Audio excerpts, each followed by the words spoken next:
మన దేశంలో అనేక ఉక్కు పరిశ్రమలు ఉన్నాయి. వాటితో పోలిస్తే విశాఖలో భద్రతా ప్రమాణాలు చాలా పూర్గా ఉన్నాయని కార్మికులు ఆరోపిస్తుంటారు. సాంకేతికత చాలా అభివృద్ధి చెందింది. భద్రత విషయంలో ఎన్నో కొత్త ఆవిష్కరణలు వచ్చాయి. వాటిని ఎందుకు ప్లాంట్లో అమలు చేయడం లేదు? ఎవరు అడ్డుకుంటున్నారు? దీనికి బాధ్యత ఎవరు తీసుకుంటారు? ఈ ప్రశ్నలకు సమాధానం ఉండదు. ప్రమాదం జరిగితే అంతా వస్తారు, పరిహారం ప్రకటించి వెళ్ళిపోతారు. కార్మికులు మాత్రం దినదిన గణం నూరేళ్ల ఆయుష్ అన్నట్టుగా పనిచేస్తూ ఉంటారు. ఈ విభాగంలో నిష్ణాతులైన కార్మికులు, ఉద్యోగులు కావాలి. వారితో పని చేయించడమే కాదు, వారిని కాపాడుకోవడం కూడా అంతే ముఖ్యం. ప్రాణం చాలా విలువైంది, పోతే రాదు. ఆ ప్రాణాన్ని కాపాడుకోవాలి. స్టీల్ ప్లాంట్ నుంచి విలువైన ఉక్కును ప్రపంచానికి అందించాలి. వీటిని సమన్వయం చేసుకుంటూ ముందుకెళ్ళకపోతే జరిగే నష్టాన్ని ఎవరూ ఊహించలేం. రైట్, ఋషి వెంకట్రావు గారు ఐటీసీ మనతో పాటు జాయిన్ అయ్యారు. నమస్తే అండి వెంకట్రావు గారు. నమస్తే అండి వెంకట్రావు గారు, అక్కడ పని ఒత్తిడి చాలా ఉంది అని అంటున్నారు. ఇంతకుముందు ప్రైమ్ లైన్తో కూడా అక్కడ కార్మికులు చాలా మాట్లాడారు. మెయింటెనెన్స్ కరెక్ట్గా లేదు అంటున్నారు. అసలు ఏంటి ఈ మెయింటెనెన్స్ కరెక్ట్గా లేకపోవడం మూలంగానే విశాఖలో ఇవాళ ఇంత పెద్ద ప్రమాదం జరిగింది అనుకోవచ్చు. అసలు ఇంత పెద్ద ప్రమాదం జరగడానికి ప్రధాన కారణం ఏంటంటారు? మీరేం చెప్తారు? ఈ ఇన్సిడెంట్ జరిగినటువంటి స్పాట్ని మనం ఒకసారి గమనిస్తే ఆ సెక్షన్లో సిసిడి అంటారు దాన్ని, కంటిన్యూస్ కాస్టింగ్ డిపార్ట్మెంట్. ఈ సిసిడిలో ఆ బ్రిగేడ్లో 14 మంది స్టాఫ్ ఉండేవారు. 14 మందిలో 5 మిషన్ల దగ్గర 5 కాస్టర్స్ ఉంటారు. రెండవది ఒక పౌడర్ వేసి ఒక ఆయన ఉంటాడు. లాడీలతో లేక బాటమ్ ప్లేట్ ఓపెన్ చేయడానికి ఒక ఆపరేటర్ ఉంటారు. కంట్రోల్ రూమ్లో ఒకరు ఉంటారు. ఈ పని విభజనలో ఈ మధ్య కాలంలో ప్రభుత్వం మ్యాన్ పవర్ తగ్గించాలనేటువంటి ఉద్దేశంతో చేసినటువంటి ప్రక్రియలో అక్కడ 14 మంది బదులు 8 మందిగానే పనిచేస్తాం. నెంబర్ 1. రెండవది, పరిశ్రమని లాభాలలోకి తీసుకెళ్ళాలి అనేటువంటి ఆతృతతో అధికారుల మీద ప్రభుత్వం ఒత్తిడి కారణంగా మెయింటెనెన్స్ అంటే 2-3 రకాల మెయింటెనెన్స్ ఉంటాయి. ఒకటి preventive maintenance, schedule maintenance, break down maintenance. Break down కాకుండా యంత్రం ఆగిపోక ముందు జాగ్రత్తగా షెడ్యూల్ మెయింటెనెన్స్ జరగాలి, లేదా ప్రమాదాన్ని పసిగట్టి ప్రివెంటివ్ మెయింటెనెన్స్ జరగాలి. ఈ మెయింటెనెన్స్ జరిగితే ఒకరోజు లేదా ఒక పూట 2 రోజులు ఆ మిషన్ని ఐడిల్గా ఉంచాలి.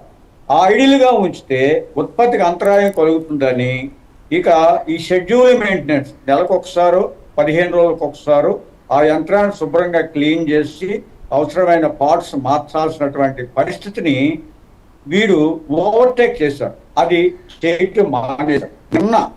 నిన్న జరిగిన దాంట్లో ఒక ల్యాడిల్ వస్తుంది, రావాలి ఇంకాను, దానికి ఇంకా లిన్సింగ్ అనే ప్రక్రియ చెయ్యాలి. లిన్సింగ్ దొరుకుతుంది అంటే లోపలికి గ్యాస్ పంపించి కాస్త మిక్సింగ్ చేస్తూ ఉంటారు. దాన్ని రిన్సింగ్ అంటారు.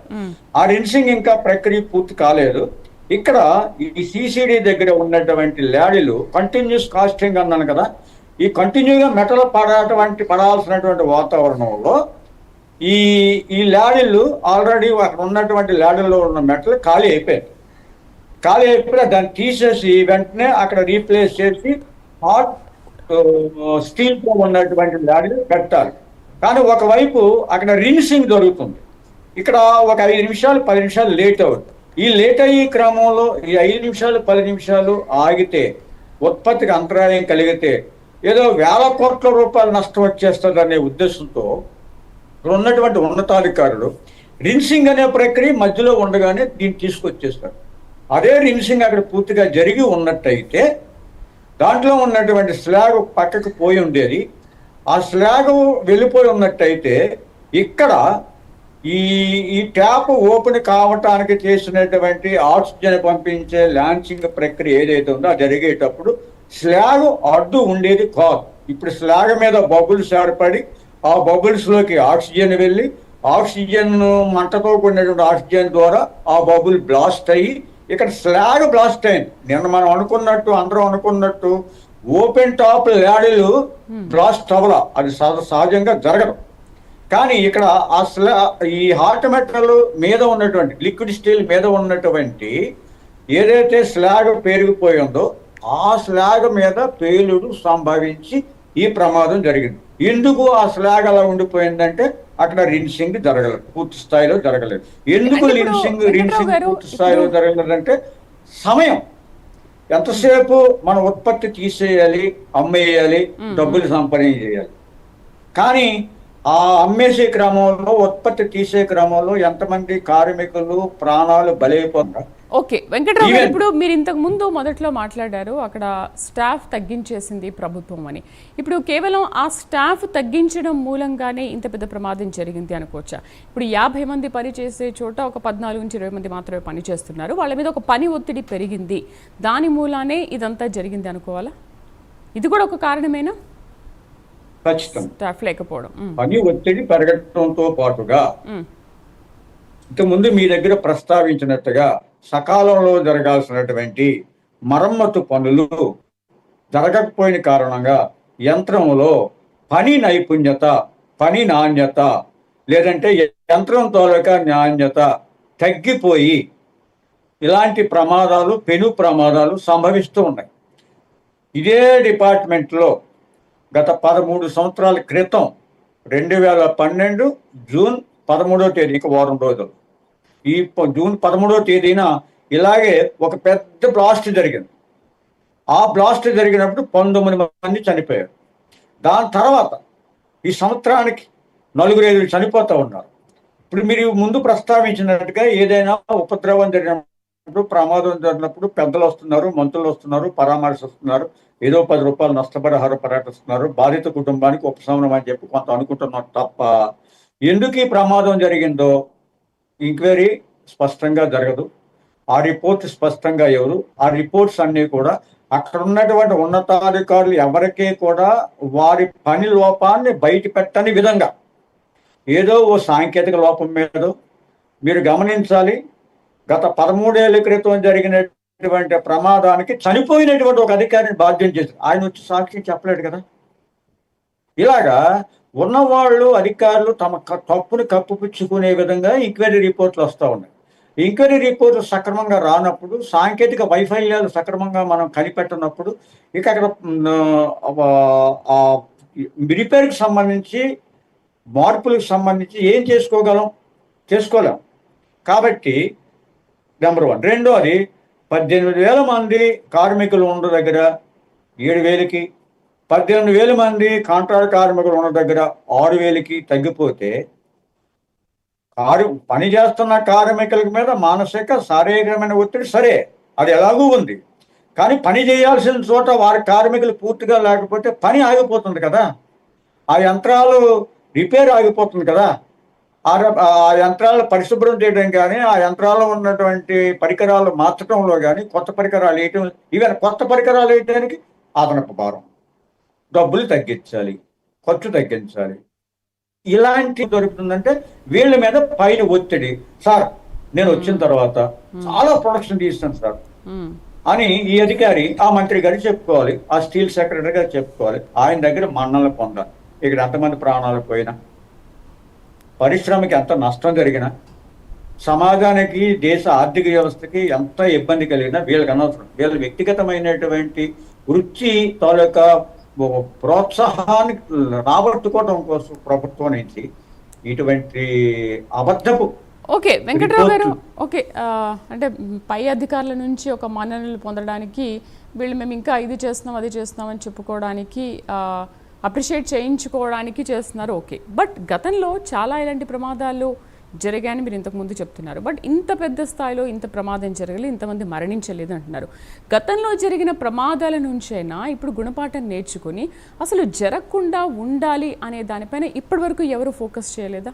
ఓకే మేము పని చేస్తున్నామని అధికారులు చెప్పుకుంటున్నారే తప్ప ప్రమాదాలు తరచూ జరగకుండా ఎటువంటి చర్యలు తీసుకోవట్లేదా? లేదు, స్పష్టంగా చెప్పదలుచుకున్నామండి.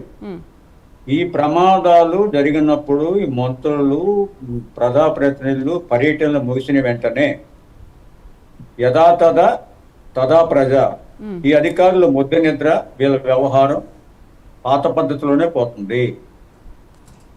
నేషనల్ సేఫ్టీ కౌన్సిల్ చేత ఆడిట్ చేయించుకోవాలి, రిపోర్టు రప్పించుకోవాలి, కేస్ స్టడీ చేయించుకోవాలి, ఫ్యాక్టరీ ఇన్స్పెక్టరు సక్రమంగా తనిఖీ చేయాలి, లోపాలు కనిపెట్టాలి, ఐఎల్ఓ భద్రతా ప్రమాణాలు ఎలా ఉన్నాయి, ఇక్కడ మనం ఏం చేస్తున్నామో బేరీజు వేసుకోవాలి.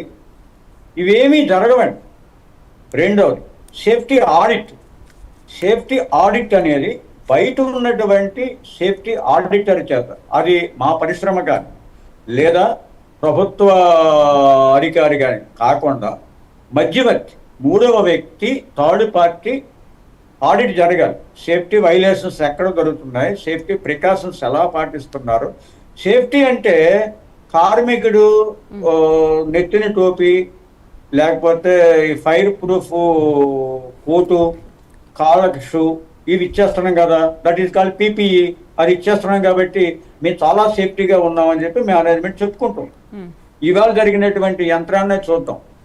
అక్కడ పూర్ సేఫ్టీ కారణంగా కింద బాటంలో ఉన్నటువంటి లిక్విడ్ స్టీలు కిందకి జారాల్సినటువంటి ఆ హోల్ ఏదైతే ఉందో ఆ హోల్కి మూయబడి ఉన్నటువంటి ఆ చుట్టూ ఉన్నటువంటి లేయర్ ఓపెన్ అవ్వలేదు, ఆ కింద ప్లేటు షిఫ్ట్ అవ్వలేదు.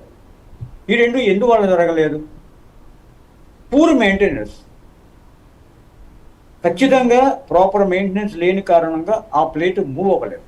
ఖచ్చితంగా ఆ మెటీరియల్లో క్వాలిటీ లేనందువల్ల ఆ పౌడర్తో పూయబడినటువంటి రంధ్రం చుట్టూ ఉన్నటువంటి లేపనం ఏదైతే ఉందో అది కరగలేదు. ఈ రెండు ప్రక్రియలు జరగని కారణంగా లోపల ఉన్నటువంటి లిక్విడ్ స్టీల్ కిందకి రాలేదు. ఎందుకు కిందకి రావట్లేదు అని చెప్పి రప్పించే బాధ్యత షిఫ్ట్ ఇన్ఛార్జ్ పాపం చనిపోయిన ఆఫీసరు అక్కడ ఆక్సిజన్ పైప్ పెట్టి కింద నుంచి ల్యాన్సింగ్ చేస్తూ ఉంటే ఆ పైన ఉన్నటువంటి ఆ బబుల్ పేలి అందరి మీద ఆ లిక్విడ్ స్టీలు ఒలిగిపోయి మంటలు వచ్చి ఈ ప్రమాదం జరిగింది. దీన్ని మనం గుణపాఠంగా నేర్చుకోవాలి. ల్యాడిల్ ప్రిపరేషన్లో కానీ, ల్యాడిల్ ఆపరేషన్లో కానీ, లేదా ల్యాడిల్ ప్రిపరేషన్లో వాడే మెటీరియల్లో కానీ క్వాలిటీ వాడాలి. మనం ల్యాడిల్ని తయారు చేసే క్రమంలో వాడే బ్రిక్స్, ఆ బ్రిక్స్ మధ్య వాడేటువంటి సున్నము, సున్నం అనేది మనకు చిన్నదే కనిపిస్తుంది, అది చాలా ఖరీదైన. అది దాంట్లో రాజీ పడ్డారు అనుకోండి, ఆ రాజీ పడితే ఓపెన్ కాదు. ఇలాంటి చిన్న విషయాలు కూడా మేనేజ్మెంట్ ఏం కాదులే కానివ్వండి, ముందు వచ్చేయాలి బ్లూమ్స్ వచ్చేయాలి. వెంకట్రావు గారు, విశాఖ స్టీల్ ప్లాంట్